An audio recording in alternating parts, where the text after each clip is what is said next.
All right, so I'm gonna go over making a simple background for really mostly for a platformer style level. So I have a couple platformer levels and they don't have backgrounds. I'm gonna reset my player transform real quick. And so there's a couple things that you can screw up when you set a background. So I'm gonna try to make sure to talk about those things. But the main thing is you need your background to be at least as big or bigger than the camera window. And so this really doesn't work if you have like a resizable game unless you make like a really, really big background because you don't know how big people's computers are going to be or screens. But if we go to the project settings and go to display window, you can see the viewport width and height. And so that's how the game, that's the width and height that the game will be displayed at, sort of by default. But if you have resizable on, you can see I have resizable set to off, but the default is on. If you have resizable on, then you really have to account for any screen size. And, you know, people's screens might be like 4,000 pixels or 8,000 pixels. So that's not always super practical. So when it comes to the background, that's just something to keep in mind. You could have something that kind of like places a bunch of tiles in different places. There's different ways that you could figure that out. The other thing to consider is the mode, whether it's windowed or full screen. It's going to be easier if it's windowed. If it's full screen, obviously it's going to change the size of the game window. So those are a couple things to consider, but you know they don't necessarily mean that you can't use it. The other thing is if we turn on advanced settings, there is, where is it? Allow HDPI. I also have that turned off. I think I've talked about this before, but this is basically for high density screens, which our Macs are, although not when I have the projector set up. I have that turned off because if you turn that on and you're on a high density screen, it's going to shrink everything to be per pixel. You don't necessarily want that, or if you do, you probably want to use some code to swap out the art for something else, which I don't want to do for just the demo, but if you wanted to, that's something you could work on. So those are the settings I would use, and I just need to remember viewport width and viewport height. And so what I'm going to do for my background, I'm going to copy this width here. It's 1152. You can obviously change that to whatever you want it to be. I think this is the current default for Godot. So I'm going to copy that and put that into my Pascal size. So I'm going to go to resize. I'm going to turn off maintain aspect ratio, and I'm going to put that as the width and the height. So depending on how you set this up, you're going to want, you might want even more height, but I want a little bit more height than the width so that I can have a little bit of up and down movement since it is a platformer. You don't have to do that. You can turn it off so that there's no up and down movement, and we'll go over those settings when we go back to Godot, but that's just something to keep in mind. So I'm going to click resize, and so now I have this really big Pascal canvas. I'm going to go to the settings and change the grid size to the largest. And so now I've got this big square. It won't even let me zoom out all the way. That's kind of weird. I should be able to zoom out. That's kind of annoying.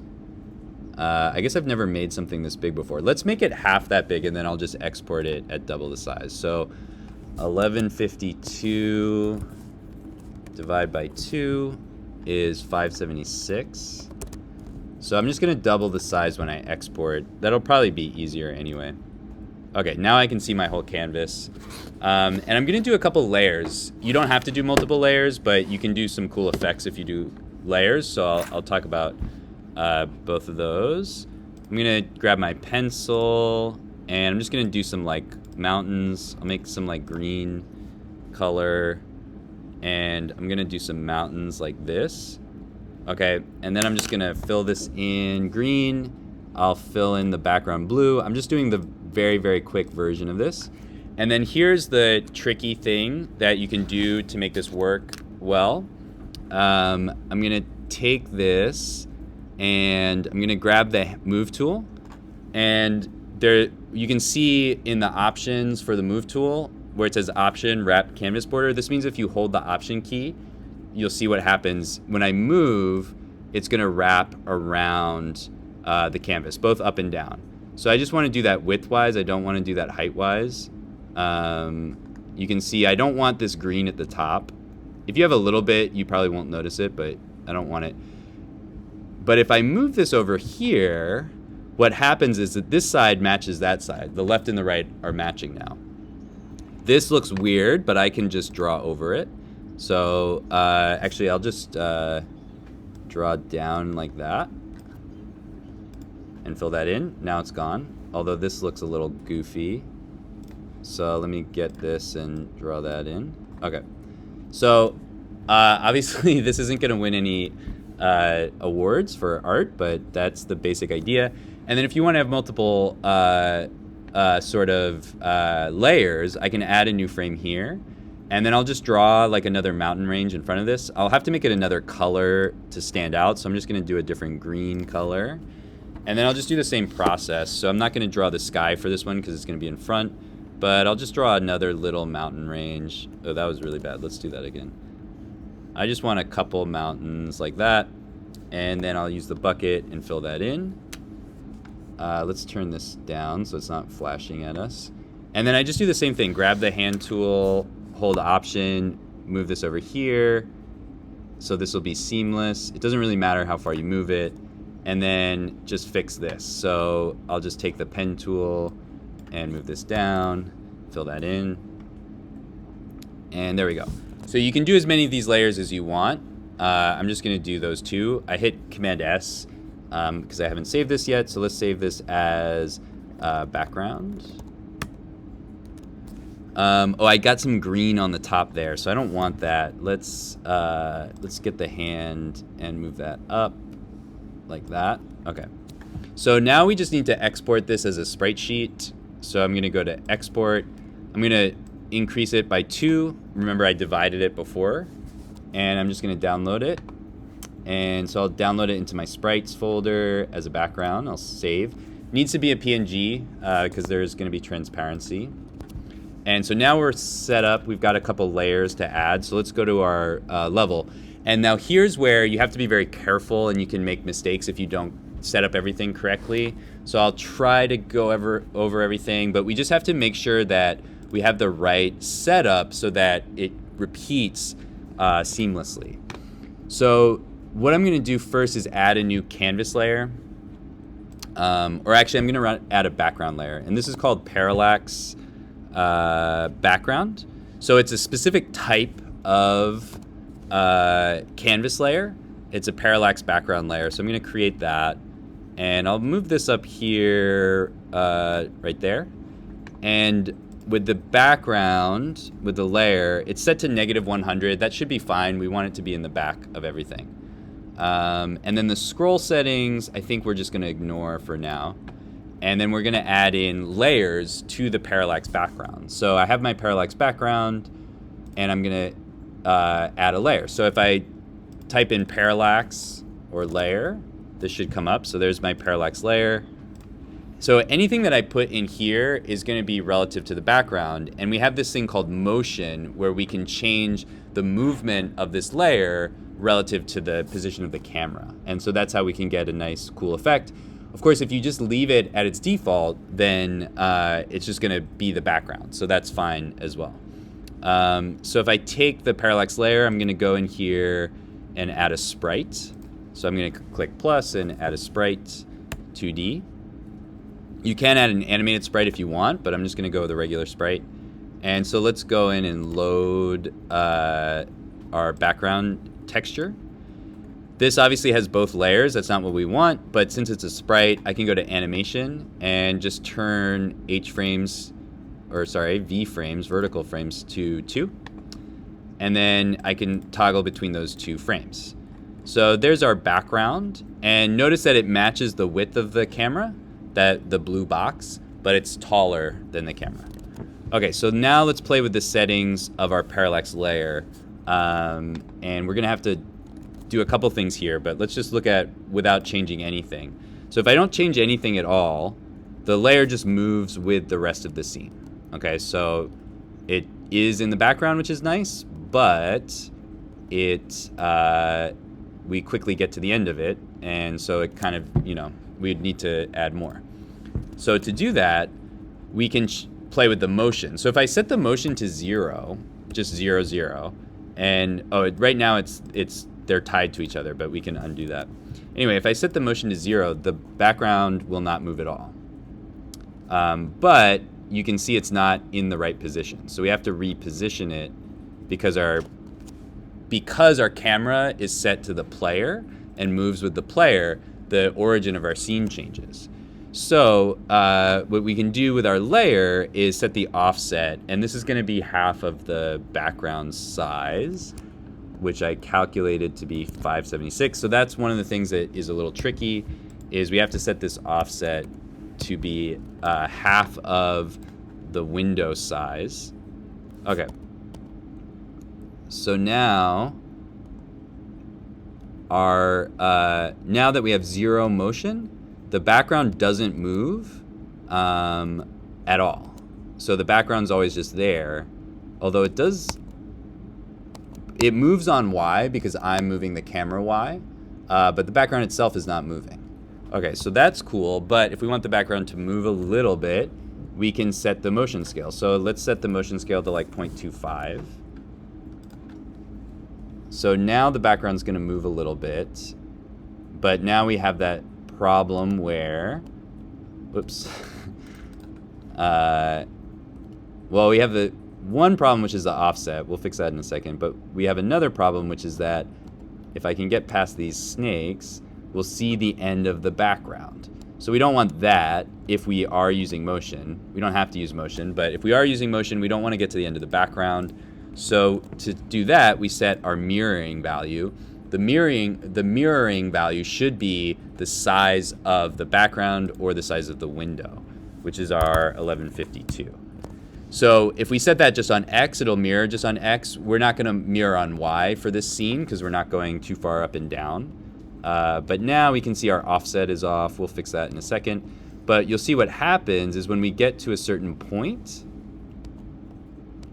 if I can get there without getting hit by anything. Okay, I didn't get far enough. Okay. Oh, we did see it, but it just isn't fully done. So see how we actually have 2 mountain peaks now? If I turn this off, we now have 2 mountain peaks. It only shows you 2 copies, but you can see that it's repeating it. So now let's reset our offset and see. Okay, so we just have to. Okay, so now we can see where it adds that second one. It's when we get to a certain point. So now we just have to match that offset to the right position. I thought it would be half, but maybe it's like a quarter. Let's see. Or maybe I have to set this to 1152. Maybe that's, no. Okay, this is the part that is always confusing. So if I do half, that's not right. Or no, wait, that was right on X. Okay. What about on Y? Oh, no, so it's not half the width, it's half the height. So I have to remember what the height is. So I have to go back to project settings. Viewport height is 648. So half of 648, I think I can actually just do this right here. So 648 divided by 2 is 324. Okay, that didn't work. Maybe it's just 648. No, it's still not there. I'm gonna set the Y scale to 0 for now. Try that. Okay. So if it's not 648, then what is it? Let's try 576 again. No. Let's double check and make sure our sprite didn't move anywhere. Okay. Make sure our parallax background didn't move anywhere.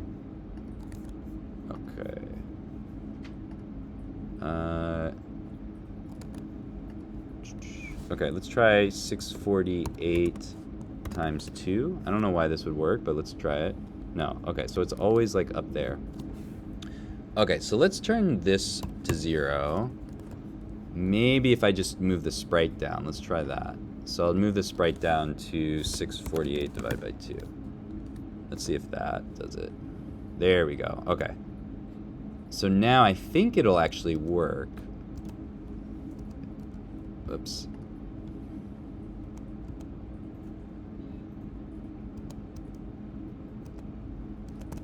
Oh, man.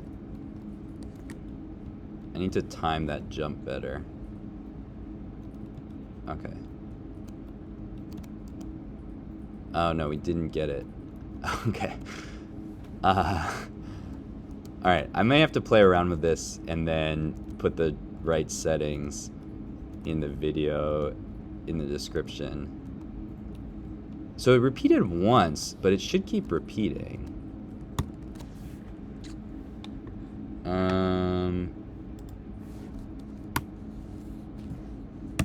Maybe I don't want to offset at all. Let's try moving this one over.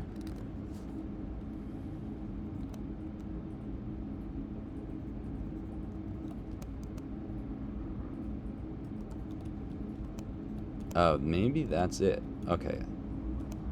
Okay, so never mind. Don't use the offset. Just use the transform of the sprite in the layer. So the transform of the sprite in the layer should be half the width and half the height.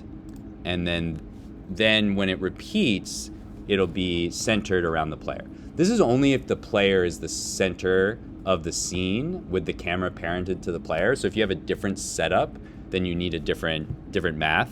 But if you have your camera parented to your player, that should work. Okay, so let's add our second layer, and then we'll be done. So I'm just gonna go to this parallax layer. I'm gonna duplicate it. That didn't work. Why not? There we go. Okay. So I just hit Command D, and all I'm gonna change here is the motion. I'm gonna set the scale to like 0.5, so it's gonna move a lot faster. And then I'm gonna change the frame on the sprite 2D. So I go to sprite 2D, animation, and go to frame 1. And so now I have 2 layers. And notice that the layers move at different speeds. So that's how we get kind of a cool depth parallax effect. And of course you can have as many layers as you want. You can have some clouds. You could have, you know, whatever else you want to have in the scene. And you can set them to move at different speeds based on, you know, what effect you want. Okay, so that's a parallax layer. There's a lot of other settings that you can do with this, but that is kind of like the most basic setup that you can do to get that to work. Of course, you don't need a parallax layer. You could just have one image, and then you don't have to worry about the motion stuff. But if you want that motion stuff, I think that's the best way to get that. Okay, so I'll stop there.